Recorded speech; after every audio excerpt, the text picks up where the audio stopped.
Halo, semangat pagi. Apa kabar Bapak Ibu dan rekan-rekan yang terkasih dalam Kristus?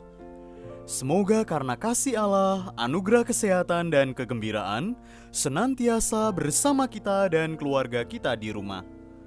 Hari ini Selasa 27 September 2022, peringatan wajib Santo Vincentius Apaulo, Imam, dalam Pekan Biasa ke-26, tahun liturgi C2. Kita akan mendengarkan sabda Tuhan dari Injil Suci menurut Lukas, bab 9, ayat 51 sampai dengan 56. Ketika hampir genap waktunya diangkat ke surga, Yesus mengarahkan pandangannya untuk pergi ke Yerusalem. Diutusnya beberapa utusan mendahului dia. Mereka itu pergi, lalu masuk sebuah desa orang Samaria untuk mempersiapkan segala sesuatu baginya. Tetapi orang-orang Samaria di situ tidak mau menerima dia karena perjalanannya menuju Yerusalem. Ketika dua muridnya, yaitu Yakobus dan Yohanes, melihat hal itu, mereka berkata, "Tuhan, bolehkah kami menurunkan api dari langit untuk membinasakan mereka?" Tetapi Yesus berpaling dan menegur mereka, "Kalian tidak tahu apa yang kalian inginkan. Anak manusia datang bukan untuk membinasakan orang, melainkan untuk menyelamatkannya." Lalu mereka pergi ke desa lain. Demikianlah sabda Tuhan. Terpujilah Kristus. Bapak, Ibu, dan rekan-rekan yang terkasih dalam Kristus, perjalanan Tuhan Yesus ke Yerusalem adalah langkah maju menuju pemenuhan rencana Allah. Perlu kita ingat bahwa perjalanan menuju kemuliaan yang Tuhan Yesus lakukan bersama para muridnya ini adalah lorong melalui penderitaan dan perendahan diri. Namun, sikap permusuhan dari orang Samaria bukanlah kebencian kelompok seperti yang akan dijumpai Tuhan Yesus di Yerusalem. Hal ini jelas sebagai suatu prasangka nasional atau rasisme antara orang Samaria dan orang Yahudi yang saling bertentangan. Hal-hal semacam ini tentu tidak dapat dihindari oleh para murid Tuhan dalam tugas perutusan mereka. Mereka juga tidak diperkenankan membalas sikap penolakan itu dengan suatu pembalasan. Kisah ini merupakan proses belajar Yakobus dan Yohanes menghindari pertentangan yang tidak bermakna atau sia-sia dan mencari tempat yang baru untuk memperluas pewartaan kerajaan Allah. Bapak, Ibu, dan rekan-rekan yang terkasih, krisis hidup dan iman akan menimpa siapa saja pada saatnya. Penolakan, pengusiran, dan pengalaman terbuang dari ruang lingkup karya dan pelayanan kita adalah warna perjalanan hidup setiap manusia. Di masa kering dan sulit seperti ini, kita harus tabah dan bertahan, dan berusaha untuk tetap percaya akan penyelenggaraan kasih Allah yang telah terencana dengan baik dalam hidup kita. Di sisi lain, kita juga harus berhati-hati dengan pujian dan kemudahan yang kita terima. Karena zona nyaman dan kesombongan diri akan menghambat kita mewartakan karya kasih Allah bagi dunia. Nah, keteladanan Santo Vincentius Apaulo yang kita peringati hari ini adalah contoh nyata keseimbangan hidup beriman antara doa dan karya. Melalui doa, ia menimba rahmat kasih Allah dalam komunikasi yang intens dengan Sang Pencipta kehidupan. Dan dalam karya nyata, ia membagikan kasih Allah itu melalui pelayanan kepada orang kecil dan terlantar. Semoga semangat Santo Vincentius Apaulo dalam melaksanakan tugas pewartaan Tuhan Yesus ini mampu mengobarkan semangat hidup beriman kita juga. Berkat Tuhan senantiasa menyertai kita dan keluarga kita. Bapak, Ibu, dan rekan-rekan yang terkasih dalam Kristus, marilah kita bersatu dalam doa. Tuhan Yesus Kristus, Engkau datang bukan untuk membinasakan, tetapi menyelamatkan. Kami berterima kasih atas keseluruhan hidup ini, sehingga hari ini kami boleh mengalami keselamatan dan damai-Mu. Ampunilah kesalahan dan dosa kami, bebaskanlah kami dari yang jahat. Doa ini kami panjatkan kepadamu, sebab Engkaulah segalanya bagi kami. Amin. Bapak, Ibu, dan rekan-rekan yang terkasih dalam Kristus, marilah kita mengenal lebih dekat Santo Vincentius Apaulo, pengaku iman yang hari ini kita peringati. Vincentius Apaulo terkenal sebagai rasul cinta kasih bagi kaum miskin dan penghibur orang-orang sakit. Pendiri kongregasi misi dan kongregasi putri-putri cinta kasih ini lahir di Pouy, Gascony, Prancis pada 24 April 1581. Ayahnya, Jean de Paul, dan ibunya, Bertrande de Moras, dikenal sebagai petani miskin di Pouy dengan 6 orang anak. Meskipun demikian, mereka orang beriman dan hidup saleh. Mereka mendidik anak-anak mereka dalam kerja dan hidup doa, sehingga semuanya berkembang dewasa menjadi orang beriman yang saleh dan disenangi banyak orang.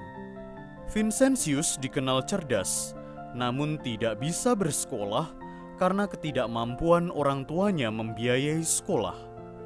Untunglah, Tuan Komet, seorang dermawan, bersedia menyekolahkan dia. Pada umur 15 tahun, Vincent mengikuti panggilan nuraninya untuk menjadi imam. Ia masuk seminari. Orang tuanya bingung dengan cita-citanya itu. Namun, akhirnya mereka pun meluluskan permintaannya. Mula-mula Vincent belajar di sebuah kolese Fransiskan di kota Dax, lalu melanjutkan pendidikannya di Universitas Toulouse. Karena kecerdasannya, ia dapat menyelesaikan studi dalam waktu yang singkat.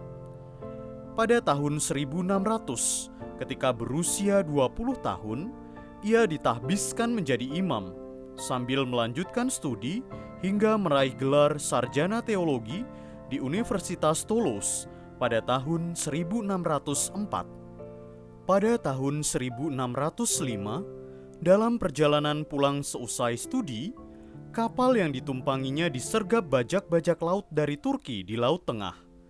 Vincent ditangkap dan digiring ke pasar budak Tunisia. Di sana dia dibeli oleh seorang saudagar dari Afrika Utara. Selama 2 tahun, Vincent mengalami banyak penderitaan karena perlakuan kasar majikannya. Namun, dia dengan sabar dan rendah hati menanggung semua itu. Teladan hidupnya akhirnya berhasil mematahkan kekerasan hati tuannya, sehingga dia tidak disiksa dengan pekerjaan-pekerjaan berat. Pada tahun 1607, Vincent berhasil meloloskan diri dari cengkraman tuannya dan lari ke Roma. Di Roma, ia belajar lagi teologi selama 2 tahun sebelum kembali ke Prancis. Di Prancis, ia bekerja di paroki Clichy di pinggiran kota Paris. Di bawah bimbingan Pastor Pierre de Bérulle, seorang teolog terkenal yang kemudian menjadi kardinal, ia menjadi seorang imam yang disukai umat. Atas permintaan Pastor de Bérulle, ia menjadi pengajar pribadi putra tertua Philippe Gaudy, seorang bangsawan terkemuka dari Prancis. Dalam keluarga bangsawan ini, Vincent mulai mencurahkan seluruh kemampuannya.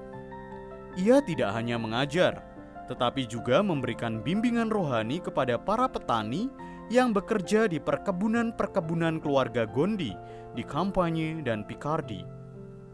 Kepada mereka, Vincent mengajarkan kebajikan-kebajikan iman Kristen dan mendorong mereka untuk selalu menerima sakramen, terutama komuni kudus, serta kembali kepada praktik iman Kristen yang benar dalam hidup sehari-hari.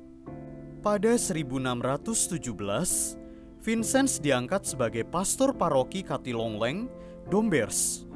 Paroki ini tergolong sulit dan berat karena syarat dengan masalah kemerosotan moral, dan praktik kekafiran. Vincent ternyata orang hebat. Ia berhasil mempertobatkan umat paroki itu hanya dalam waktu 1 tahun. Kesalehan hidup dan caranya melayani umat sanggup mematahkan kedegilan hati umat. Di paroki itulah Vincent mulai merintis pendirian Tarekat Persaudaraan Cinta Kasih. Ia berhasil menarik 20 orang wanita yang dengan sukarela mengunjungi orang-orang sakit dan para fakir miskin di seluruh wilayah paroki.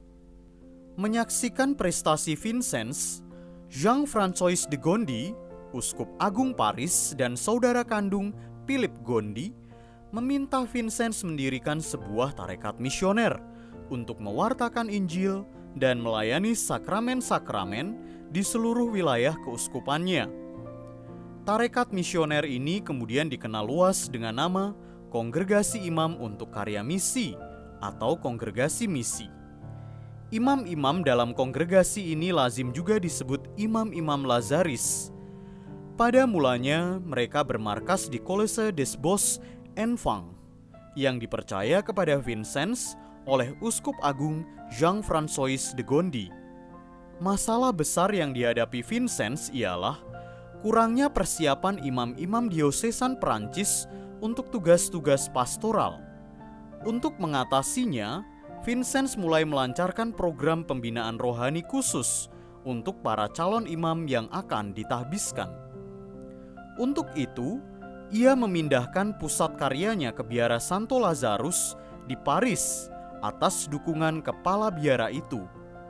Di biara itu, Vincent memprakarsai pertemuan mingguan untuk imam-imam diosesan dan kegiatan pemeliharaan anak-anak yatim piatu dan fakir miskin. Melalui pertemuan mingguan itu, ia berhasil mendidik sejumlah orang saleh dari Prancis seperti Jacques Benigne Bossu dan Jean-Jacques Ollier, pendiri Serikat Santo Sulpice. Bagi orang miskin dan orang sakit, ia mendirikan banyak yayasan persaudaraan cinta kasih yang telah dimulainya di paroki Chatillon Les Dombes. Louis de Marillac, janda Antoine Legras yang kemudian digelari kudus, ditugaskan untuk mengurus yayasan-yayasan itu. Orang-orang kaya dimintanya menyumbangkan sejumlah kekayaan mereka bagi orang-orang miskin. Beberapa wanita di bawah pimpinan Louis de Marillac dibimbingnya untuk menangani karya itu. Kelompok kecil ini terus bertambah dan akhirnya menjadi satu kongregasi tersendiri, Kongregasi Suster Putri-Putri Cinta Kasih. Kelompok suster ini merupakan kelompok religius terbesar dalam gereja dewasa ini. Semangat dua kongregasi religius yang didirikannya diilhami oleh pandangannya tentang cinta kepada Tuhan yang bersifat praktis. Cintailah Tuhan dengan kedua tanganmu sampai kecapaian dan dengan bulir-bulir peluh yang mengucur dari wajahmu. Vincentius Apaulo meninggal dunia di Paris pada 27 September 1660. Oleh Paus Clemens ke-12, ia digelari kudus pada tahun 1737 dan oleh Paus Leo ke-13 diangkat sebagai pelindung semua karya dan perkumpulan cinta kasih.